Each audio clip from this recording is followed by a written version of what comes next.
Cast, o videocast da Baiana de Comunicação.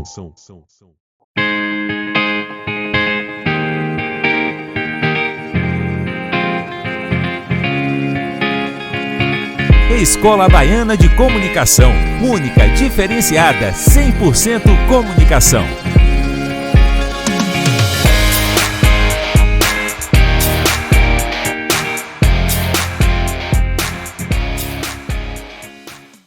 Olá, colegas e mestres, estamos aqui para mais um episódio do BaianaCast, o videocast da Escola Baiana de Comunicação, que vai ao ar toda segunda-feira às 18 horas aqui na TV Quirimurê, canal 10.3. E desde já quero convidar para esse encontro marcado todas as segundas às 18 aqui na TV Quirimurê com você. Vamos lá. Estamos tratando de comunicação antirracista. Na semana passada, introduzimos o tema falando um pouco do conceito de comunicação antirracista e também trabalhando alguns aspectos desta comunicação. As abordagens que temos, muitas vezes negativas, nas questões racializadas e como podemos melhorar a nossa performance para sermos pessoas melhores, para comunicarmos melhores e para darmos, de fato, contribuições importantes para a nossa sociedade. Hoje, assim como prometido, no episódio passado, vamos falar um pouco sobre história, dessa história da comunicação antirracista e como podemos, nos dias de hoje, trabalhar essas questões históricas e como essas questões históricas também nos ajudam a trabalhar a comunicação antirracista nos dias atuais. Bom, vamos lá para um pouco de história, que é sempre bom, né? O movimento antirracista, isso é bastante difundido, mas nunca é demais chamar a atenção, né?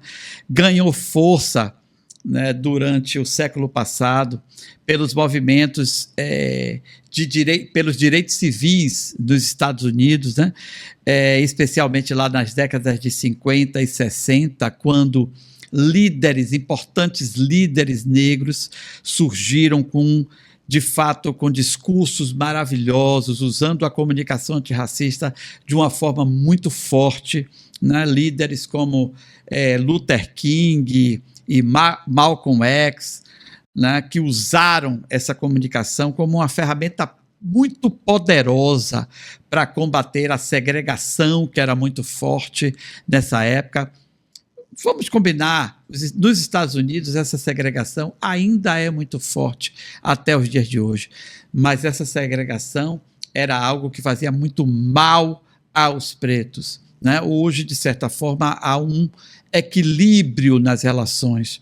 Então, mesmo o povo ainda sendo, de certa forma, segregado, há um equilíbrio, ainda que esteja longe de ser um equilíbrio perfeito, mas a comunidade negra nos Estados Unidos tem um espaço significativo hoje, coisa que nessa época, dos anos 50 e 60 do século passado, era totalmente diferente. E a comunicação antirracista foi utilizada por esses grandes líderes de uma forma incrível, contra a discriminação racial.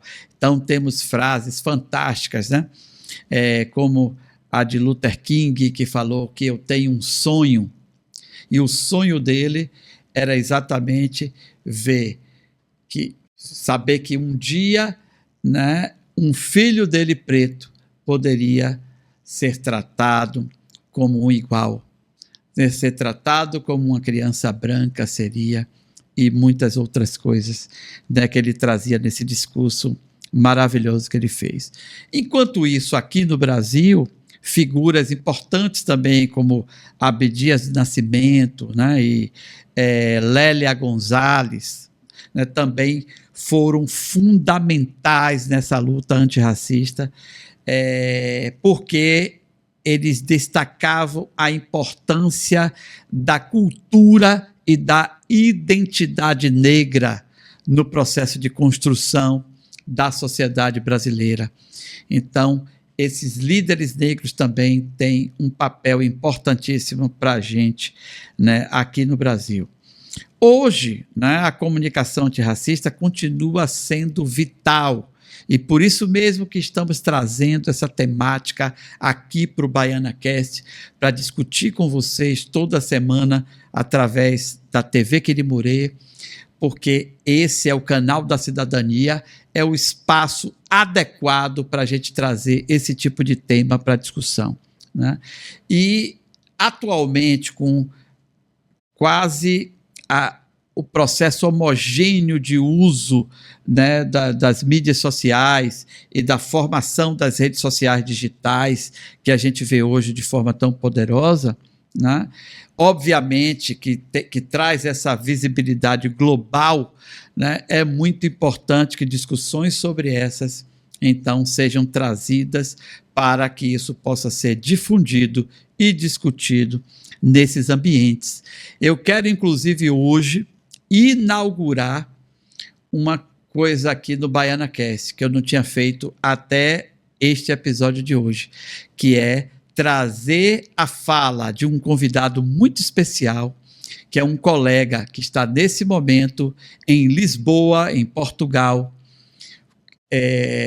fazendo o seu doutorado sanduíche. Ele é um doutorando aqui da escola, do programa de pós-graduação, de um programa de pós-graduação aqui da Universidade do Estado da Bahia, da UNEB, e está nesse momento em Lisboa fazendo o seu doutorado sanduíche sobre essa temática, que é o querido colega André Santana, que eu queria agora trazer um trecho da mensagem que ele nos mandou sobre essa temática. Vamos conferir. Olá, professor Marcelo Chamusca, um prazer contribuir com essa conversa sobre a comunicação antirracista, especialmente sobre o jornalismo negro, né? O jornalismo feito por pessoas negras e que tem como prioridade, né, destacar as demandas da população negra, uma população historicamente discriminada, marginalizada e muitas vezes não tendo seus direitos garantidos nem pela sociedade, nem pelos meios de comunicações, né, os meios de comunicações hegemônicos, né, do país. Então, sempre houve uma necessidade das próprias populações negras construírem, né, sua comunicação, seus veículos e colocarem suas demandas. E um marco disso a gente considera que são, né, os boletins sediciosos da Revolta de Búzios, de 1798, ocorrido em Salvador, e que já traziam, né, a utilização da escrita para trazer as demandas por liberdade, por igualdade, né, por respeito às populações negras, populações escravizadas daquele período histórico. Depois disso, a gente vai ter outro marco muito importante, que é 1833, quando circula no país o primeiro jornal negro, né, O Homem de Cor, editado no Rio de Janeiro pelo editor Francisco de Paula Brito, né, um gráfico, um dono de uma editora, e que vai publicar outros nomes importantes da literatura brasileira, como Machado de Assis, mas também o jornal O Homem de Cor, né, o Mulato, o Homem de Cor, que circulou também em 1833. Então é um marco importante, porque a partir daí a gente vai ter uma série de outros veículos. É muito próximo à chegada da imprensa oficial no Brasil, que é de 1808, junto com a família real, e logo depois, em 1833, nós vamos ter o primeiro jornal, e vai dar início a uma série de outros veículos negros que vão acompanhar a história do negro,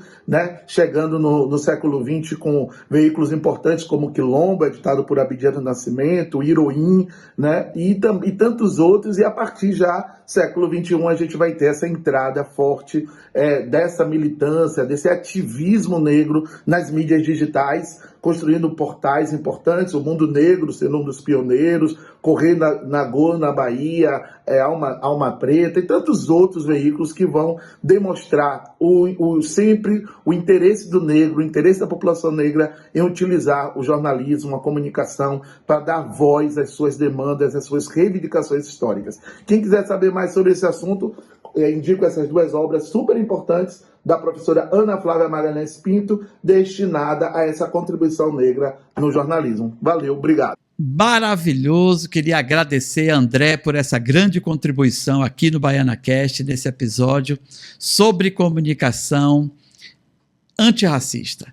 André realmente é um militante nessa temática aqui no nosso país, nesse momento em outro país, trabalhando essa temática no seu doutorado sanduíche, e realmente eu queria agradecer muito por ele ter tirado um tempo para nos enviar essa contribuição. Muito obrigado, André. Sigamos juntos, amigos. Bom, gente, eu queria deixar então agora aqui uma pergunta, né? Por que é tão importante, né, adotarmos essa abordagem antirracista na nossa comunicação? Na prática, no final das contas, essa é a pergunta mais importante de todo, né, de todos esses episódios, esse conjunto de episódios do BaianaCast sobre comunicação antirracista. Por que é importante a gente adotar essa abordagem antirracista na nossa comunicação? Bom, aí tem algumas coisas que eu acho que são importantes, né, a gente chamar a atenção para tentar responder essa pergunta, mesmo que parcialmente. Aliás, eu gostaria que você utilizasse as nossas redes sociais da Escola Baiana de Comunicação, principalmente lá no nosso canal do YouTube, para deixar a sua contribuição, a sua pergunta ou mesmo a sua reflexão sobre essa pergunta que eu estou fazendo aqui. Por que a gente precisa, por que é importante a gente adotar essa abordagem antirracista na nossa comunicação? Bom, em primeiro lugar, a comunicação tem o poder de moldar percepções e atitudes, como todos nós sabemos. Quando a gente comunica de forma inclusiva e também de forma respeitosa, a gente contribui para um ambiente, sempre contribui para um ambiente mais justo e mais igualitário. Então, isso é algo muito importante, né? Esse processo de comunicação antirracista que temos que dar continuidade sempre, ajuda a gente desconstruir estereótipos, que é algo muito importante dentro da comunicação antirracista. Porque sempre esses estereótipos, quando se tratam de pessoas negras, né, são estereótipos negativos, né? E isso também, claro, vai nos ajudar a promover a diversidade, que é um tema recorrente aqui no nosso BaianaCast, né? Isso, claro, não vai apenas beneficiar a essas comunidades muitas vezes marginalizadas, mas a todo o conjunto da sociedade. Porque quanto mais a gente valoriza o ser humano, mais a gente tem uma sociedade mais adequada. Então, gente, todos nós temos a responsabilidade, todos nós comunicadores que trabalhamos com comunicação, temos a responsabilidade de comunicar conscientemente, de cada dia ser melhor na nossa comunicação, e é muito importante que a gente inclua esse elemento antirracista na nossa comunicação, porque não basta, não é suficiente você não ser racista, você tem que ser antirracista, e você que trabalha com comunicação tem essa responsabilidade de um modo muito forte, seja em sua vida pessoal, seja na sua vida profissional, seja nas suas ações online, seja nas suas relações presenciais, a gente precisa necessariamente incluir esse elemento. Sabe por quê? Porque pequenas mudanças, né, na nossa linguagem e também na nossa abordagem podem ter um grande impacto nas relações que temos com as pessoas, e essas relações podem impactar o conjunto da sociedade, que é muito importante. Bom, para concluir esse episódio, quero deixar uma mensagem bem importante. A comunicação antirracista tem que ser um compromisso contínuo. Não pode ser algo que você diga que vai fazer agora e amanhã deixe para lá. Não se trata, como a gente já viu aqui, apenas de evitar termos, né, que são ofensivos, mas de realmente ouvir as pessoas, aprender e agir de maneira a promover a igualdade racial. Isso é a essência da comunicação antirracista. Cada um de nós tem o poder de fazer a diferença. Eu vou te convidar para na próxima segunda-feira, às 18 horas, mais uma vez, estar aqui comigo na TV Quirimurê, canal 10.3, até segunda às 18. Baiana Cast, o videocast da Baiana de Comunicação. Escola Baiana de Comunicação, única, diferenciada, 100% comunicação.